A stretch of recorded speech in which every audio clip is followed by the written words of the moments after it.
Today I have the video that you all have been waiting for, and I've included 3 trade entries, and I will show you exactly how to find the best trades step by step with entries, stop loss, targets, and a multi-time frame approach. And you can use this on Forex, stocks, and any other market. So let's get into it right away. I start my analysis on the daily time frame, and then we go to a lower time frame to find our real sniper entry with the best reward to risk ratio. So what I'm doing here on the higher time frame is look at the trend structure, and you can see the market is in a downtrend. But then I ask myself, do I want to be short this market? And the answer is going to be no, because the market has already moved quite a bit, and going short after the market has moved so much lower would be very late, and you would just chase the market, and that is not a good idea. And what you can see is that we are currently having a pin bar, and we have the pin bar after a very strong downtrending move. So here's a strong trend wave to the downside, and keep in mind the market is often moving in those waves, and this is the natural rhythm of the market. And very often we can find important price signals at those turning points, like we have seen here, a pin bar. And very often you also see strong candles, sometimes engulfing candles, sometimes traps at those key turning points. So the first thing on the higher time frame, what you're doing is look for price patterns, price signals. In this case, we have a pin bar at or after a long trend wave. This is really increasing the likelihood that we are going to see a reversal to the upside and then trade a new trend wave. So this is a great multi-time frame approach. And now we are dropping to a 1-hour chart. And on the 1-hour chart, this is where we want to time our entries. We want to look for the best possible price action. And what I do here is I look for patterns, I look for resistance levels, and here you can see we have the last 2 swing highs. So the market is making those waves. By the way, if you have watched my previous videos, this is considered a triple tap. Tap, tap, and tap. If you put an RSI indicator here, or for example, let's actually do that. You see that we have a divergence here, very, very clear divergence on your RSI. The RSI is making higher lows, whereas the price action is making lower lows. So a clear indicator divergence coming with the triple tap. So the lower time frame is already looking so interesting. We also probably have some type of trend line here somewhere lining up. Let's just try to find one. Obviously this is not good, but here you can see we're getting a trend line. So we have a few things that we can work with, but for now I would really focus on the swing highs. And a good idea would be to wait for the market to make a higher high. So I would like to wait for the market to break this high, because what does this show us?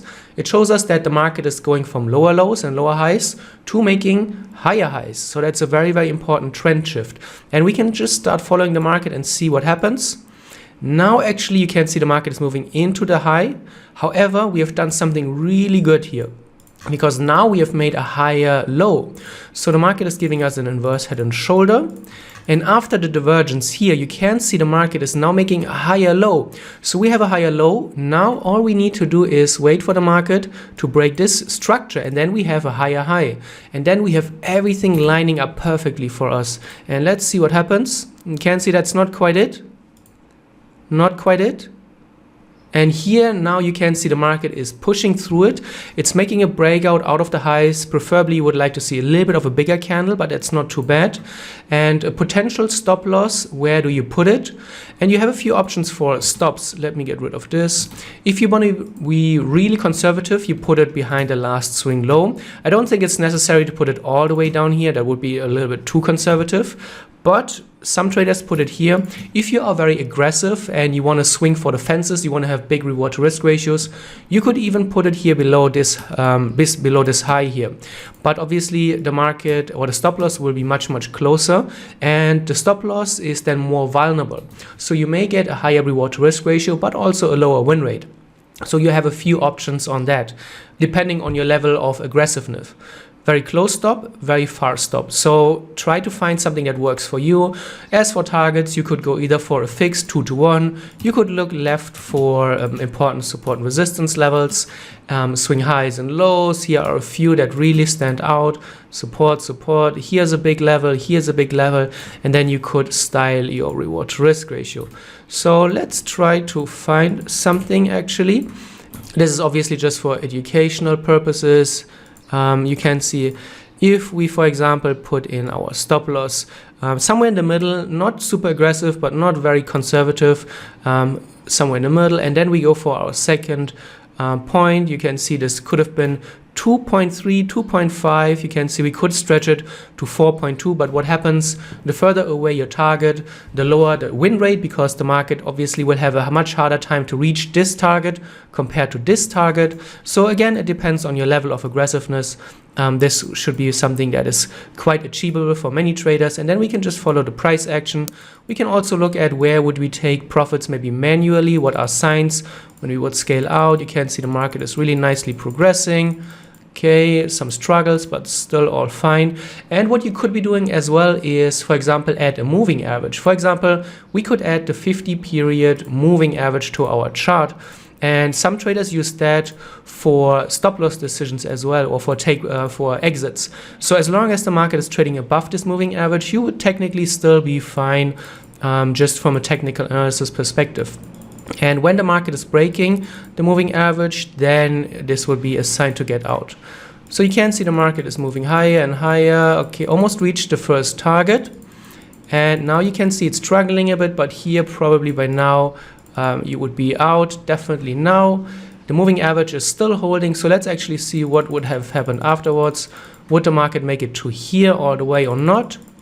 Doesn't look too good. You can see right now, okay, here we have actually the exit, that if you would have taken not this exit but put your target here, it wouldn't have been reached. And you can see the market is breaking below the high here. It's also breaking below the moving average. And just let's see afterwards, the market is turning around. So that's not a good place to hold your trade, because this is going against you quite a bit.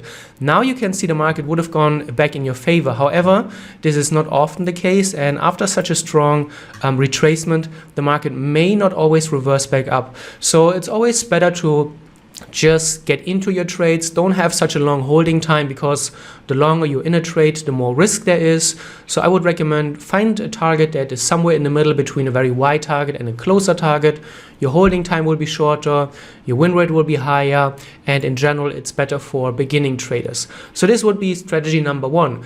And remember, we started with our pin bar on the higher time frame. We want to trade a reversal on the higher time frame, and a reversal on the higher time frame looks like a trend following trade on the lower time frame. So really nice way of structuring a trade here. The second strategy is a trap trading strategy. It's again a multi-time frame approach, and we are starting here on a 2 hour as our higher time frame. So this could be something for day traders, because we could then go all the way down to 5-minute time frames to find our sniper entry. So let's see what we have here on our higher time frame. First of all, the bigger picture, the market is clearly in a downtrend, no question about that. We have also here our last downtrending leg, and you can look at the lows. You can see whereas previously the market pushed into lows easy and easy, here at the last low we do have what we would call a trap pattern, or the beginning of a trap pattern. The market made here the the lowest low during the downtrend, and you would expect that a healthy downtrend is able to push into new lows quite easily. However, the market pushed through it, and then in the same candle was rejected and traded and closed above the lows here. So it's back within and above the previous lows. So this is considered a trap pattern. And why is it a trap? Because everybody who traded the breakout here would now be trapped in a losing position. A lot of traders also, if you trade the breakout here to the downside, you would probably have your stop loss a little bit above here, and then this would have triggered your stop loss. A stop loss on a short is then a buy, and this could accelerate here the bullish opportunities. So now we have a bullish bias on the higher time frame, and we would go to a lower time frame to find the perfect entry. On the lower time frame, we can see that we have a pretty nice trend structure and price structure actually. So what I first doing is I look for trend lines or support and resistance, and here's a level or a zone that is really offering itself, and you can see the market has been trading in this range for quite a while, and we can use those price ranges quite effectively for our trading, because what happens is, or what you want to do is create a trading plan where you trade breakouts above highs.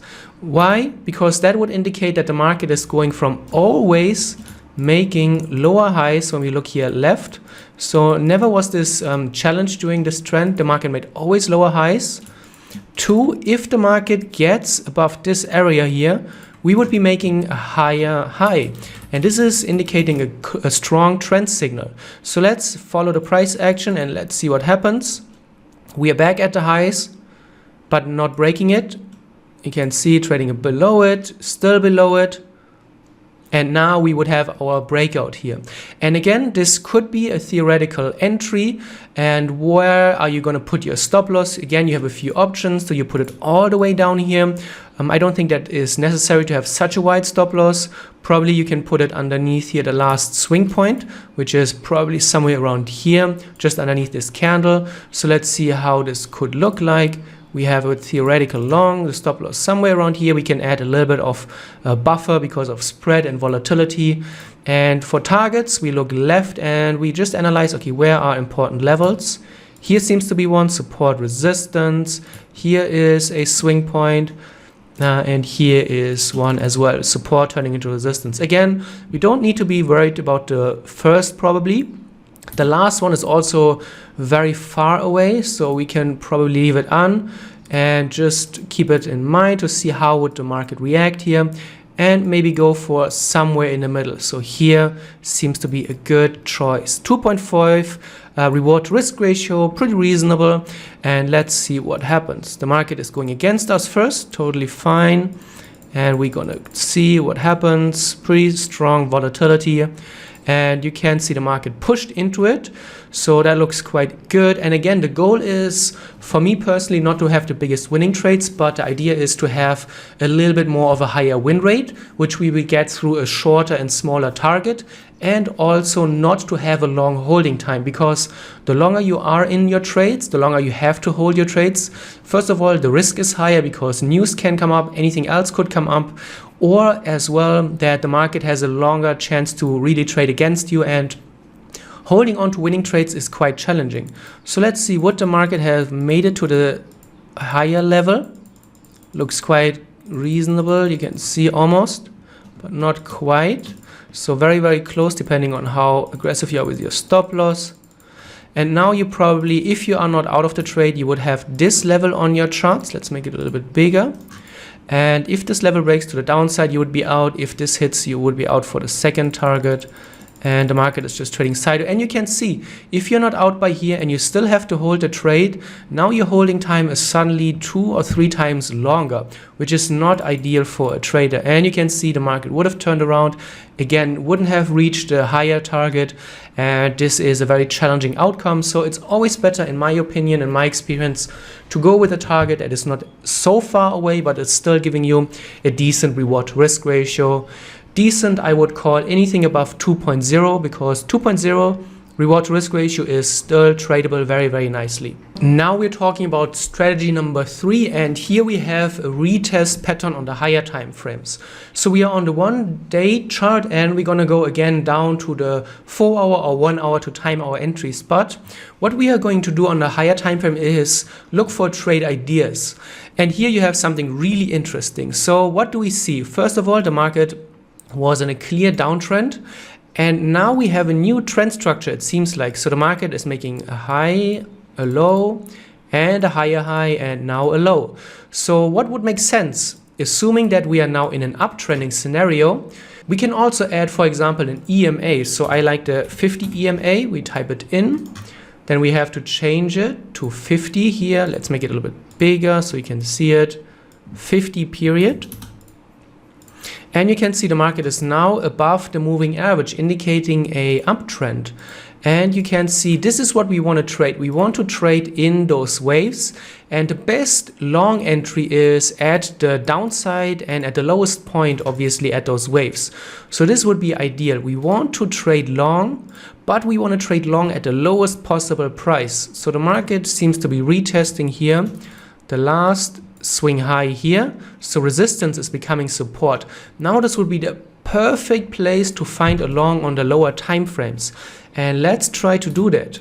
We go to the 1 hour and we want to look for structures. Okay, we can keep the 50 EMA on, seems to be a very well respected moving average. And what we want to do is we want to look for the market to trade on the best or on the right side of the moving average, which for a long would be above the moving average. So now it's too early and we would have to keep following this market. Let's see what happens. We move forward a little bit and you can see the market still below the moving average, still below the high. You can see still the market now is above the moving average, but it's still below the high. We definitely don't want to go long here. It's still too early. Looks a little bit better, not quite there. And now we would have our confirmed breakout. You can also see the microstructure. First of all, the market here gives you a divergence, and now you're making higher lows, something that is really critical when you look at micro trend structure. When the market is starting going from lower lows to higher lows, that's the first very important tell. And then you just have to wait for the market to break into a new high, making a higher low and a higher high now. So again, we have a few options for targets and stops, and let's try to find them after I clear my charts. So targets first, here for example would be the last obvious support level. Here's the highest point of the trend, so I don't see anything below that. That would make too much, maybe here actually. Here, so we have 3 to the upside, we can talk about them. And where would your stop loss be?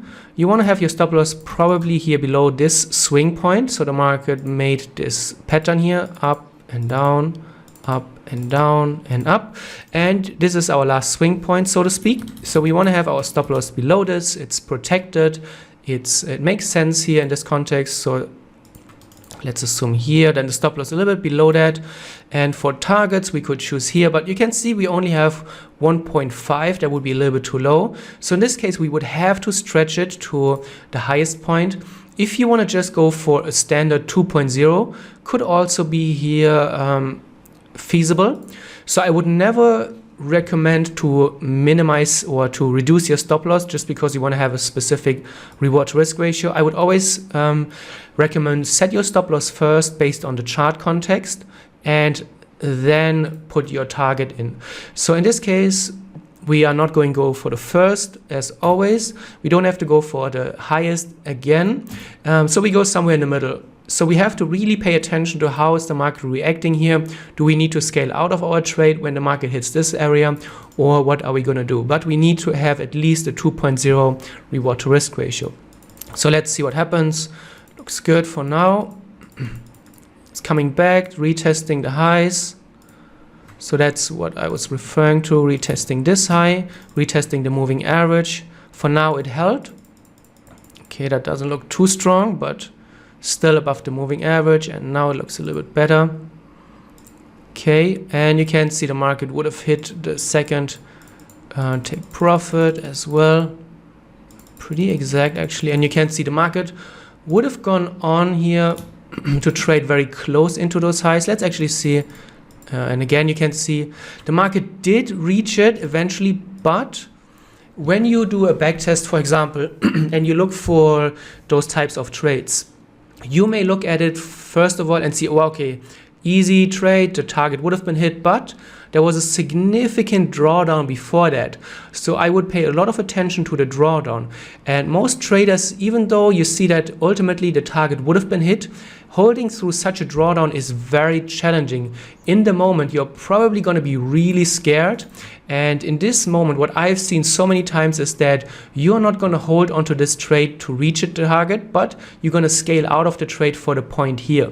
So this is something, if you're doing a backtest, for example, pay attention to how deep are drawdowns, how significant are drawdowns, and then ask yourself in the moment, without the benefit of hindsight, would have been really realistic that you would have held through this drawdown? Most of the time the answer is no. So again, I don't recommend to go for those wide targets. You don't need to swing for the fences. Go for something a little bit closer to your entry. Don't go for the big winners, because it will just help you with a higher win rate and a lower holding time, which is very beneficial for new traders. So recapping, trade strategy number 3 is this higher time frame break and retest that we've traded here. Strategy number 2 is this trap pattern that we have traded. And strategy number 1 was this pin bar reversal strategy. I hope you enjoyed. If you did, leave a comment which you liked the most, and I will make a more in-depth video on the strategy going forward.